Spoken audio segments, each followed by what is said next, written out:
والصلاة والسلام على أشرف الأنبياء والمرسلين وعلى آله وأصحابه أجمعين. قالوا سبحانك لا علم لنا إلا ما علمتنا إنك أنت العليم الحكيم.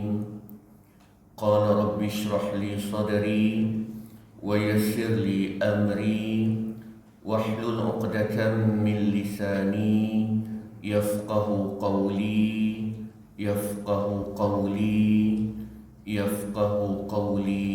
فأما بعد. Assalamualaikum warahmatullahi wabarakatuh. Muslimin, mudah-mudahan kita semua dirahmati Allah Subhanahu wa taala. Kita mulai pertemuan kita pada malam ini dengan bacaan Ummul Kitab Al-Fatihah. A'udzu billahi minasyaitonir rajim. Bismillahirrahmanirrahim. Alhamdulillahi rabbil alamin. Ar-Rahmanir Rahim. Maliki yaumiddin. Iyyaka na'budu wa iyyaka nasta'in. Ihdinas siratal mustaqim. صراط الذين أنعمت عليهم غير المغضوب عليهم ولا الضالين آمين. Alhamdulillah, syukur kepada Allah Subhanahu wa taala. Puji-pujian itu hanyalah layak bagi Allah Subhanahu wa taala. Dengan segala nikmat kurniaan daripada Allah Subhanahu wa taala, dengan segala anugerah daripada Allah Subhanahu wa taala, mudah-mudahan kita dapat gunakan untuk tujuan kita mendekatkan diri kepada Allah Subhanahu wa taala. Mudah-mudahan kehidupan dunia ini ada manfaat untuk kita setelah kita mati dan pada hari kita bertemu dengan Allah Subhanahu wa taala di mahsyar kelak. Muslimin yang dirahmati Allah Subhanahu wa taala, insya-Allah malam ini kita sambung perbincangan kitab kita. Kita menggunakan kitab Penawar bagi Hati. Malam ni kita tengok bab yang pertama yang menceritakan tajuk kita malam ini, berlebih-lebihan dalam pemakanan. Berlebih-lebihan dalam makan. Itu tajuk kita pada malam ni. Baik. Kalau kitab yang edisi lama tu di muka surat yang ke-23. Baik. Bismillahirrahmanirrahim. Wa qala al-musannifu rahimahullah wa nafa'ana bi'ulumihi fid daraini amin. Bab yang pertama. Bab yang pertama dari mana? Bab yang pertama daripada perkara-perkara yang boleh merosakkan hati. Tu ingat balik tajuk kita tu. Bab yang pertama daripada perkara yang boleh merosakkan hati. Bab yang pertama pada menyatakan syarhut ta'am ataupun syarahut ta'am. Ra baris atas ataupun ada yang baca ra baris mati, syarhut ta'am. Kalau Ustaz Muhadir bin Haji Jul tu, ketika dia syarahkan Penawar bagi Hati ini dalam buku dia Qalbun Salim, dia baca dengan bacaan syarhut ta'am. Okey, ada yang baca dengan syarahut ta'am. Baik. Ertinya sangat loba atas makanan. Makna dia melampau-lampau dalam makanan. Kita akan bahaskan kejap lagi apa yang dimaksudkan dengan melampau di situ. Adalah sangat loba atas makanan itu setengah daripada asal segala kejahatan. Kerana perut itu tempat keluar bagi segala keinginan. Kerana daripadanya terjadi keinginan faraj. Kemudian apabila mengerasi oleh keinginan makanan dan keinginan jima', nescaya terjadi daripadanya sangat loba kepada harta. kerana tiada dapat menunaikan dua keinginan itu melainkan dengan harta.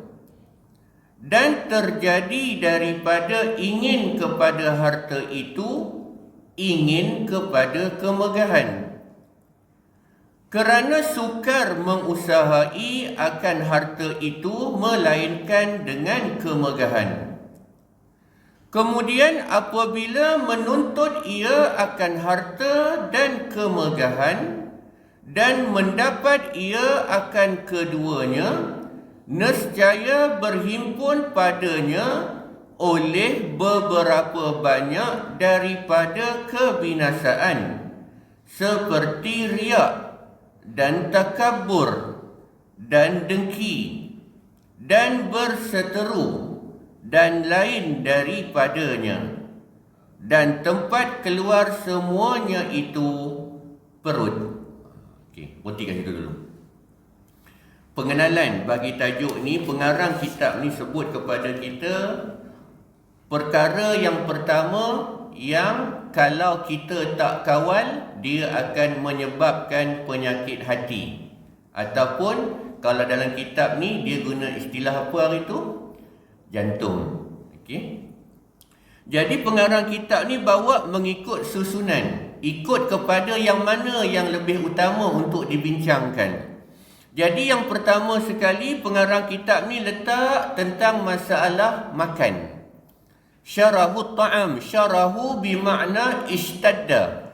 Makna dia melampau-lampau dalam makan. Asal hukum makan itu harus. Tetapi hukum harus itu dia akan berubah dengan sendirinya dengan melihat kepada perbuatan hamba itu. Kalau makan itu makan yang sekadar nak menambah tenaga dan tak ada apa-apa niat, sekadar nak makan je, nak mengisi perut dengan makanan, maka dia letak pada hukum yang pertama, harus kat situ. Tapi kalau dia makan dengan niat, bila makan itu mudah-mudahan ada tenaga, dan dengan tenaga itu dia dapat beribadah kepada Allah dalam keadaan yang sempurna, maka makan dia itu dapat pahala kat situ. Tapi kalau dengan makan dia itu sehingga sampai bab memudaratkan dia, sampai satu tahap memudaratkan tubuh badan dia, maka hukum dia dengan sendirinya berubah kepada haram kat situ. Jadi dia tengok kepada orang yang makan tu. Kalau orang yang makan itu makannya biasa-biasa aja, dia tak ada apa-apa. Nanti kita akan bawa beberapa kisah yang berlaku di zaman Nabi SAW. Baik, pengarang kitab ni dia sebut tentang masalah makan pada yang pertama ini kerana dari makan yang berlebihan itulah punca kepada segala penyakit-penyakit yang lain. Di sini dia sebut, pengarang ni sebut satu-satu dia sebut. Bila makan yang berlebihan, bila makan yang melampau, bila makan makanan lebih dari biasa, maka dia akan menyebabkan nafsu itu bergelodak kat situ. Dia akan naik nafsu tu dengan sendirinya.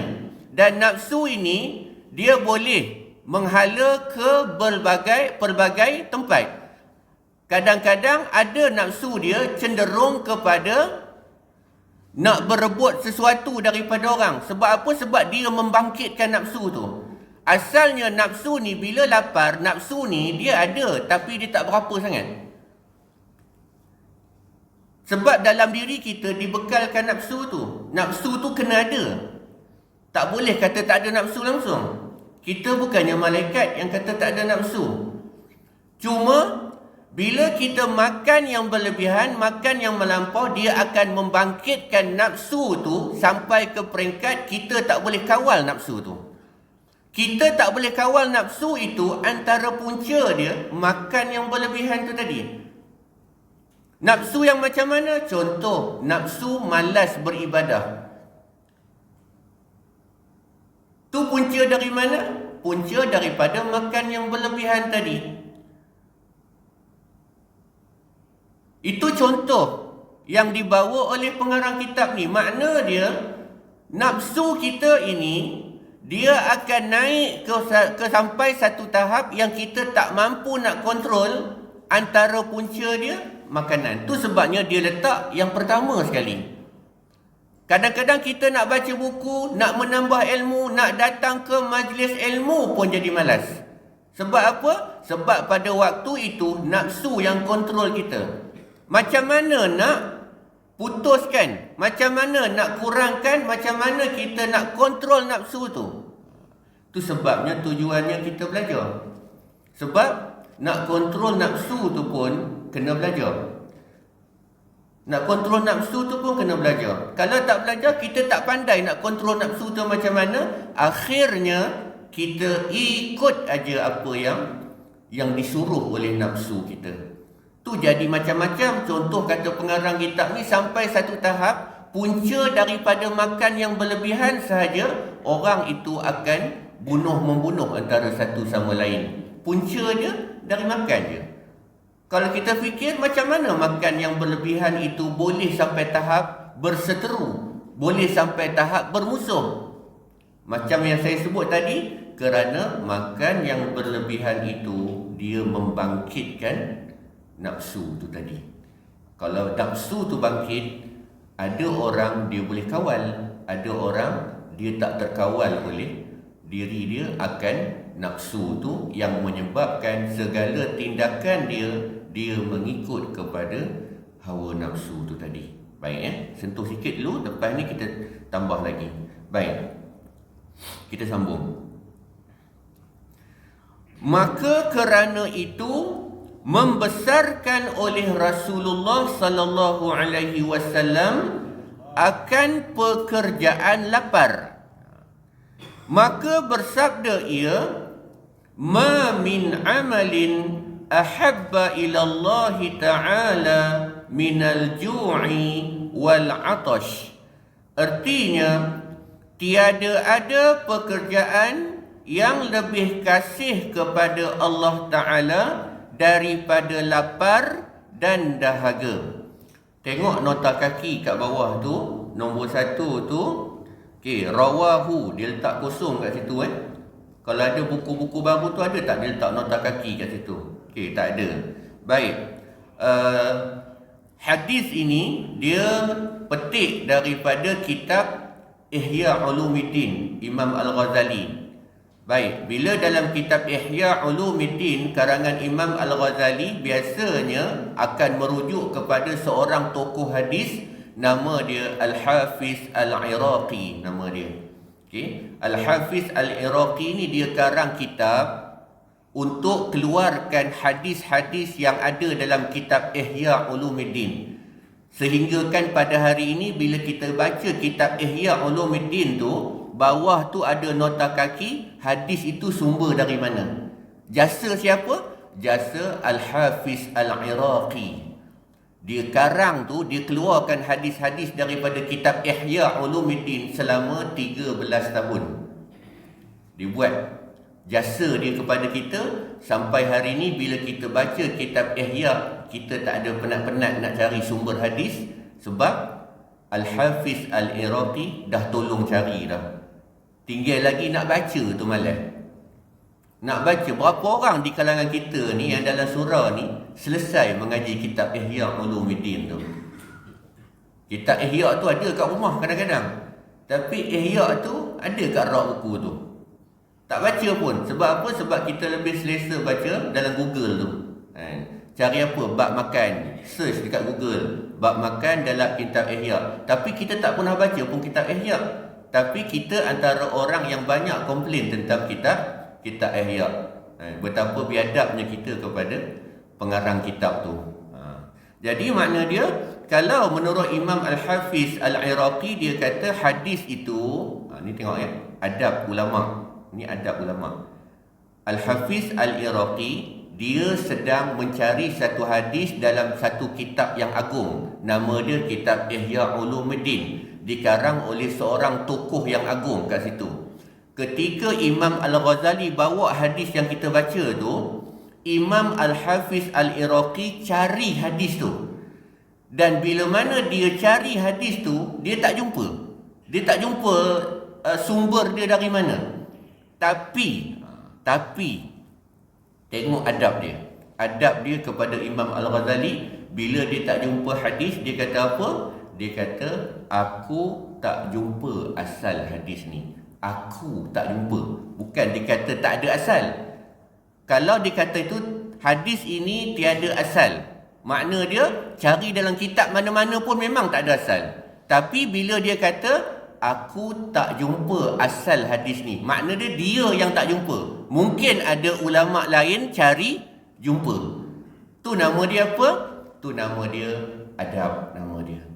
Sebab bila kita baca kitab karangan orang lain, ketika kita mensyarahkan apa yang disebut, kita kena beradab dengan pengarang kitab tu.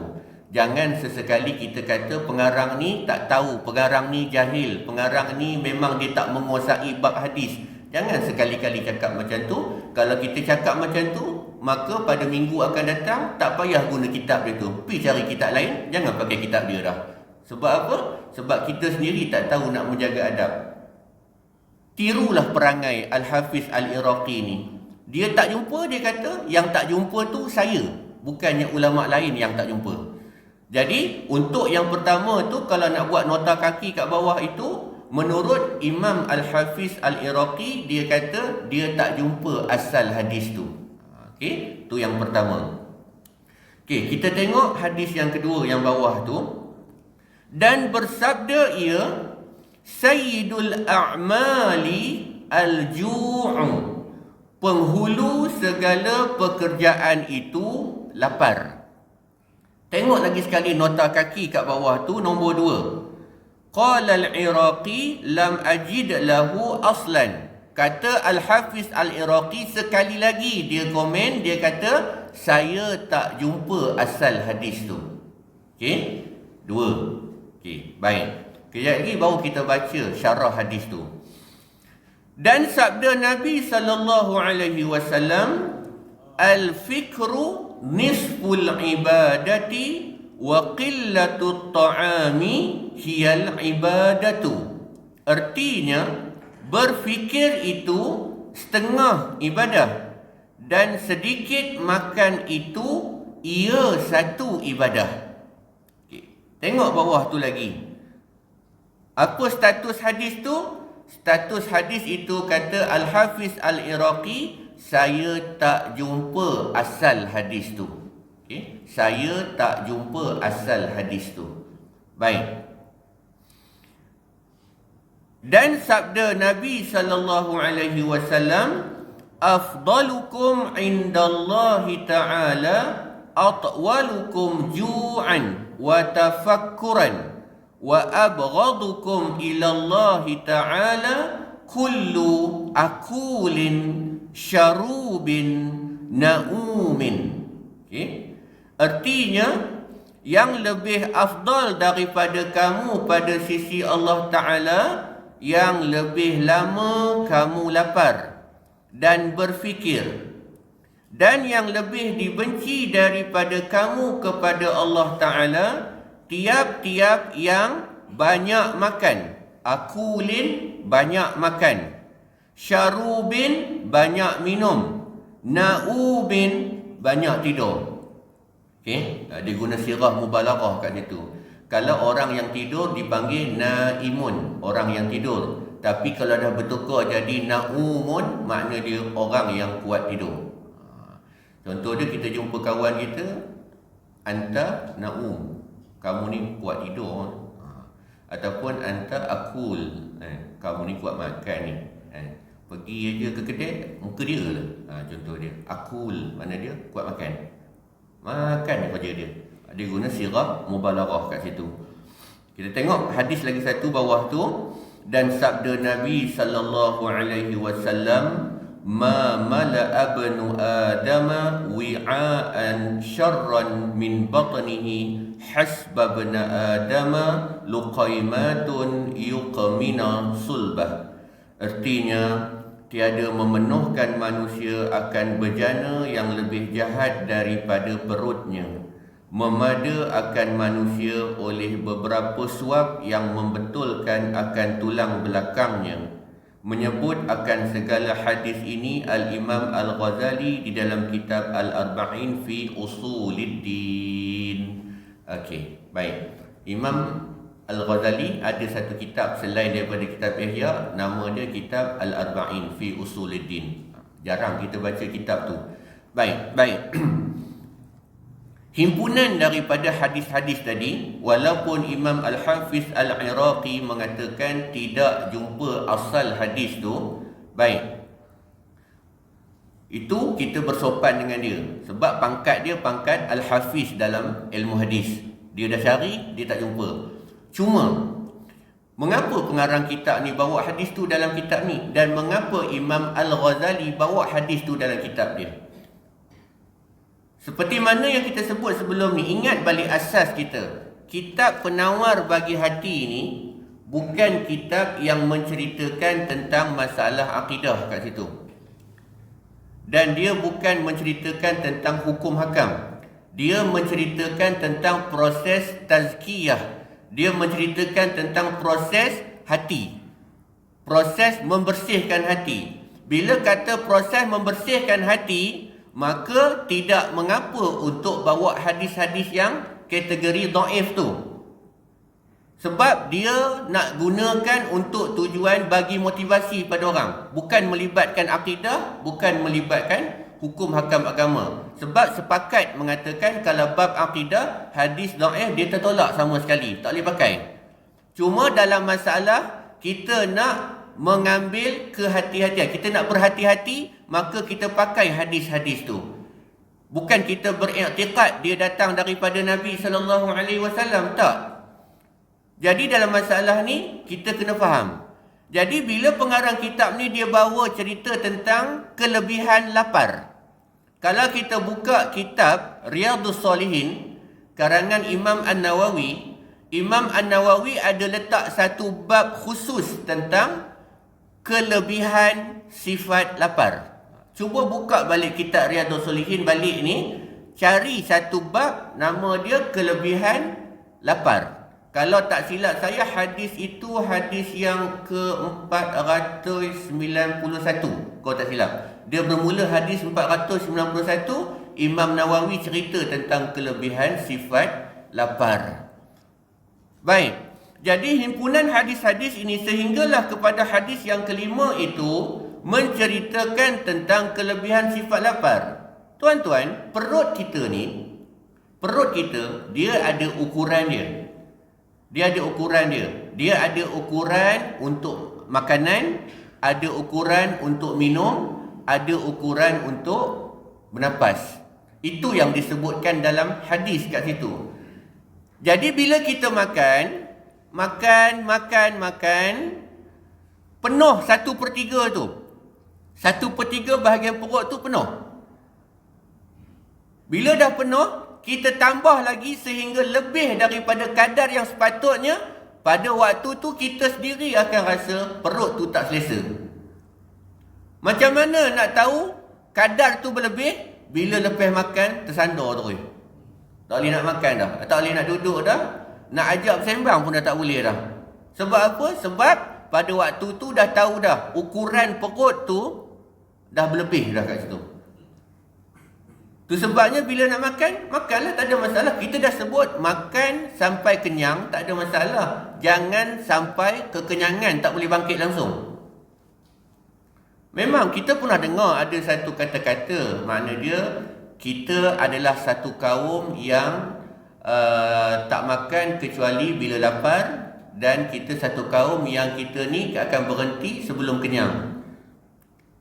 Pertama, itu tidak dikategorikan sebagai hadis kat situ.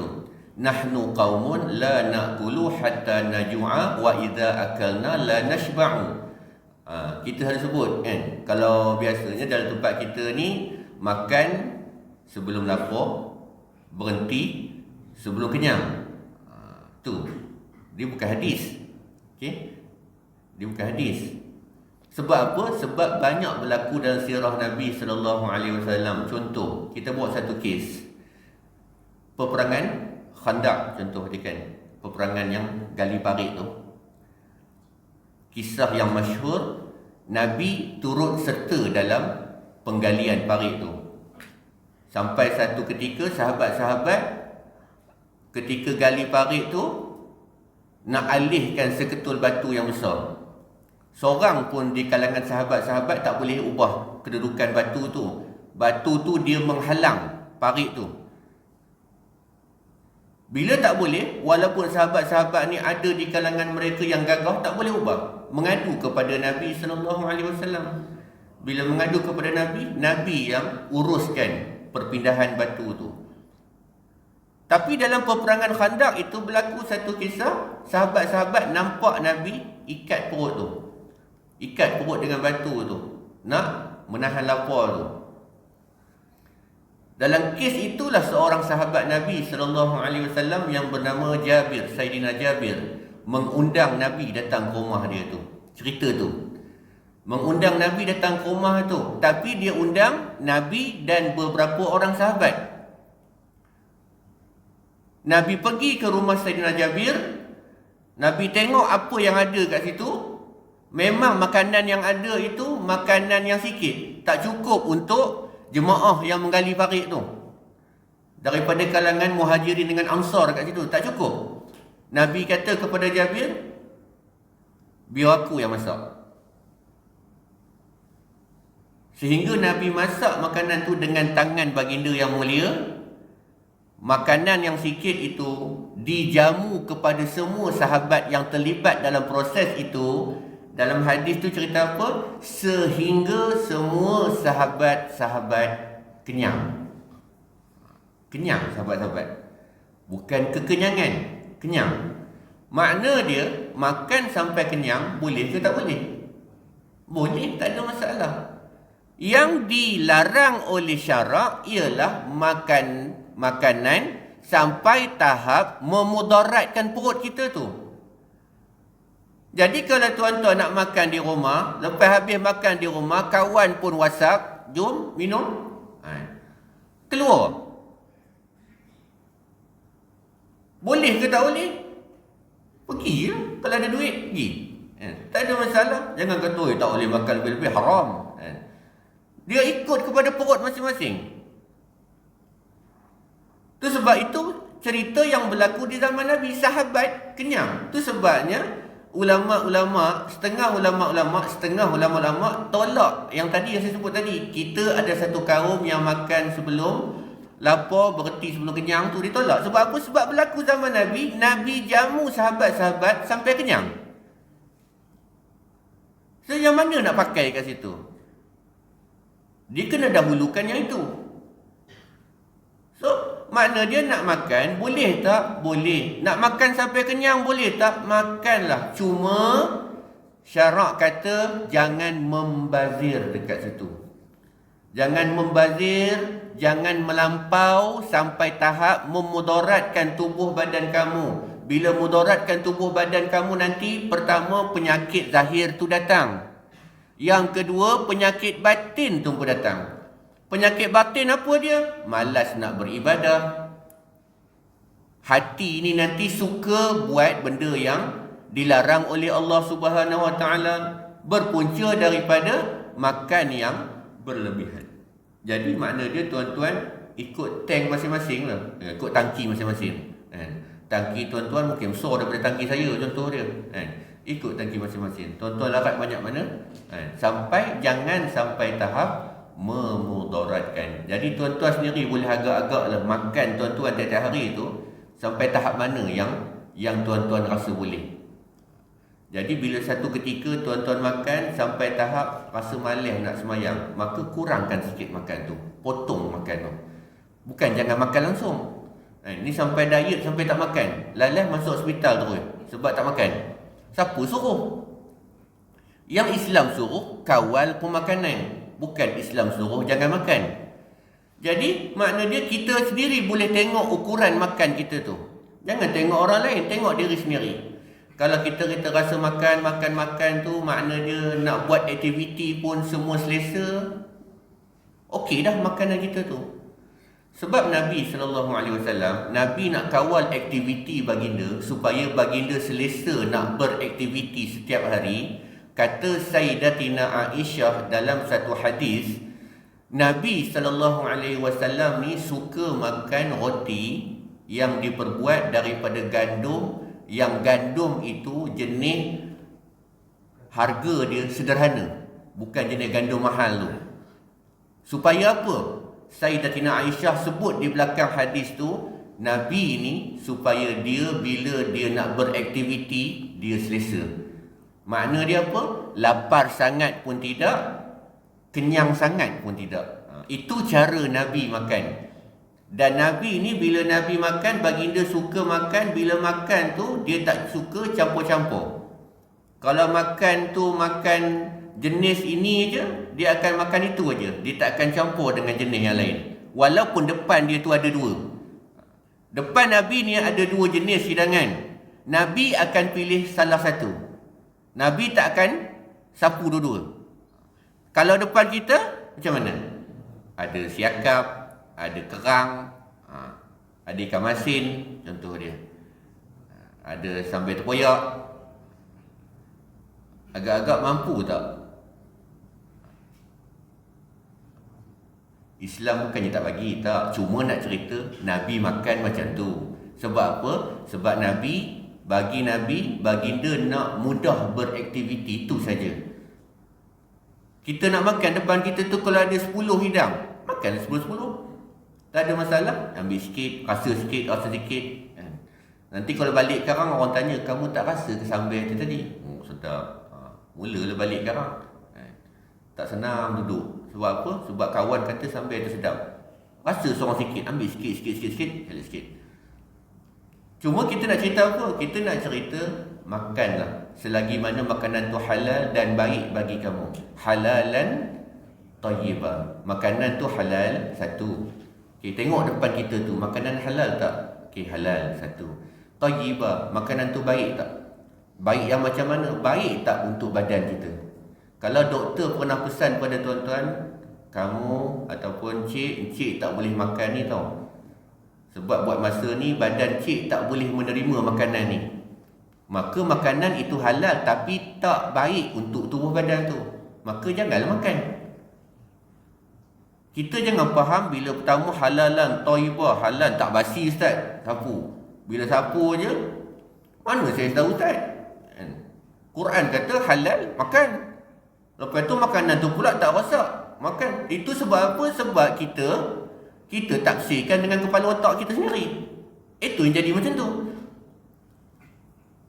Yang Islam suruh kita cari halal. Baik, tengoklah halal. Halal, okey, cantik. Yang kedua tengok, tayyib tak makanan tu? Tayyib untuk badan kita tak? Kalau rasa kata kambing bakar tu tak elok untuk kita, bagilah kawan kita makan, kita tak payahlah makan. Contoh dia. Ni dia telur juga. Sikit boleh ikut tak? Secubit. Dengan secubit tu, malam ni elok aja kuliah sama-sama. Esok ada dekat buat berapa kat Hospital Manjung tu. Contoh dia.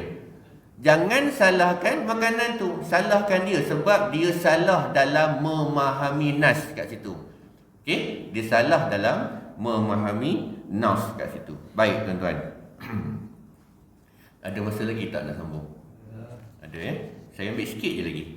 Lepas tu kita berhenti. Baik. Tengok muka surat seterusnya ataupun perenggan yang seterusnya. Kita ambil sikit lagi. Dan ketahui olehmu bahawasanya bagi lapar itu beberapa faedah. Setengah daripadanya nipis hati hingga mendapat ia akan sedap mengerjakan ibadah. Dan setengah daripadanya cerdik hati kerana kenyang itu mensebabkan bodoh. Kasar bunyi tu. Bodoh. Dan setengah daripadanya memecahkan keinginan mengerjakan maksiat dan mengerasi atas nafsu yang sangat menyuruh dengan kejahatan.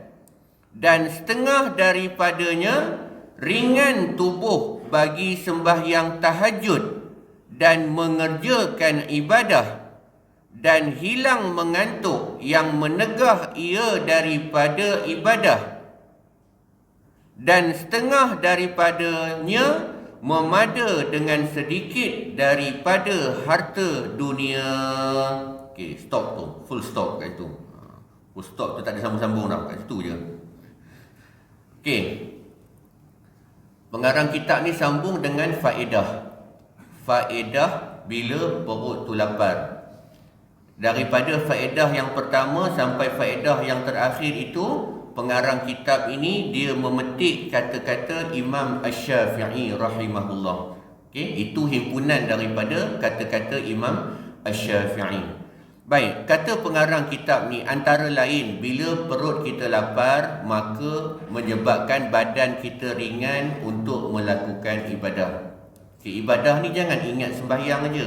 Banyak lagi perkara-perkara lain yang disebut sebagai ibadah. Sebab ibadah ini ada ibadah yang khusus, ada ibadah yang umum. Jadi makna dia bila badan ini, perut ni, dia tak terlampau kenyang, dia tak terlampau lapar sangat, maka memudahkan seseorang itu untuk melakukan ibadah. Itu satu kata pengarang kitab ni. Baik, kemudian kata pengarang kitab ni lagi, setengah daripadanya cerdik hati kerana kenyang itu menyebabkan bodoh. Pasal apa kenyang itu menyebabkan bodoh? Kerana bila kenyang yang melampau, pertama nak pergi cari ilmu malas. Nak cari ilmu tu malas. Bila nak cari ilmu tu malas, maka setiap tindakan kita tu tindakan yang dibuat tanpa ilmu. Bila tindakan yang dibuat tanpa ilmu, namanya jahil, nama dia. Jahil tu terjemah pula dalam bahasa Melayu, tu yang jadi bodoh tu. Kalau nak nampak rasa tak kasar sangat, sebut jahil. Tapi bila terjemahkan, nampaklah kasarnya, bodoh. Itu aja. Jadi kalau biasanya kalau tuan-tuan tak nak bagi orang marah kepada tuan-tuan, cakap aja kamu ni jahil betul. Tak ada marah sangat.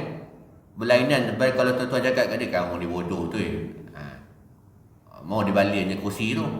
Contoh dia. Jadi makna dia bila kita perut itu dia sederhana. Pertama tadi makna dia mudah nak beribadah. Yang kedua otak mudah nak berfikir.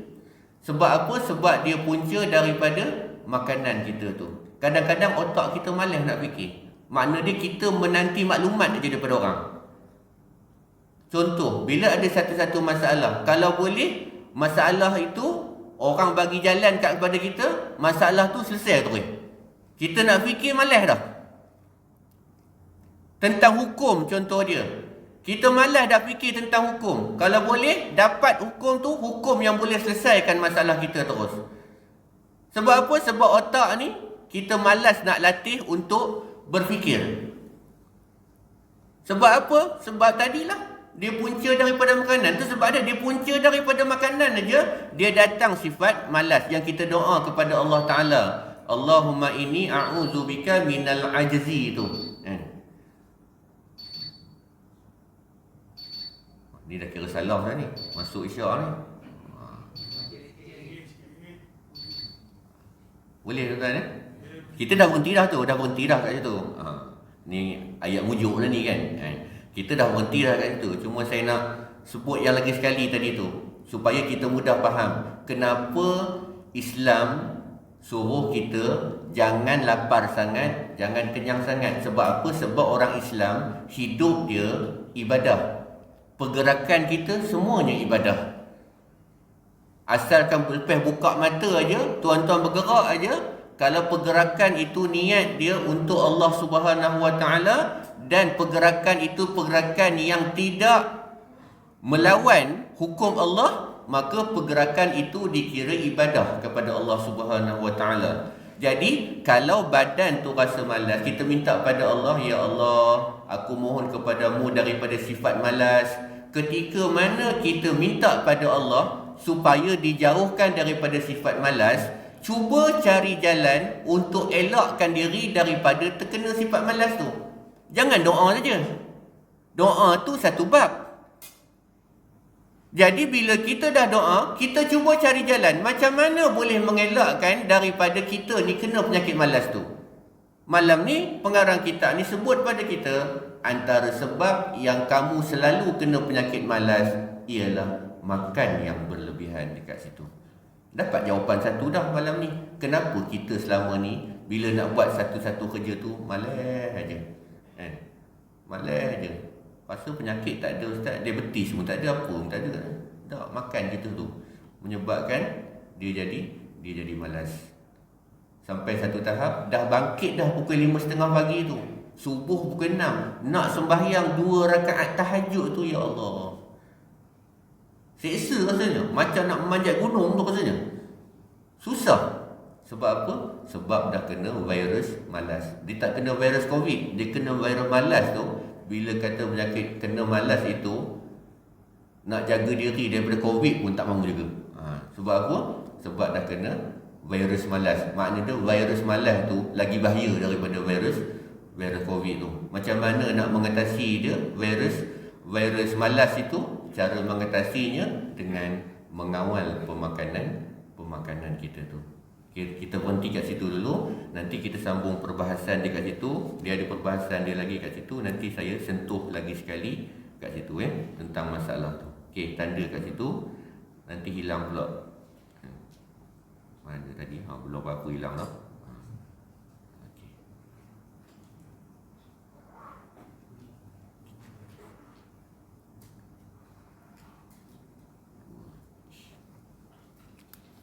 Wallahu a'lam. أعوذ بالله من الشيطان الرجيم. بسم الله الرحمن الرحيم. الحمد لله رب العالمين، والصلاة والسلام على أشرف الأنبياء والمرسلين وعلى آله وأصحابه أجمعين. اللهم اجعل جمعنا هذا جمعا مرحوما وتفرقنا من بعده تفرقا معصوما، ولا تجعل فينا ولا معنا شقيا ولا مطرودا ولا محروما. اللهم أرنا الحق حقا وارزقنا اتباعه، وأرنا الباطل باطلا وارزقنا اجتنابه. ربنا آتنا في الدنيا حسنة وفي الآخرة حسنة وقنا عذاب النار. وصلى الله على سيدنا محمد وعلى آله وصحبه أجمعين، والحمد لله رب العالمين. أقول قولي هذا وأستغفر الله العظيم لي ولكم. السلام عليكم ورحمة الله وبركاته.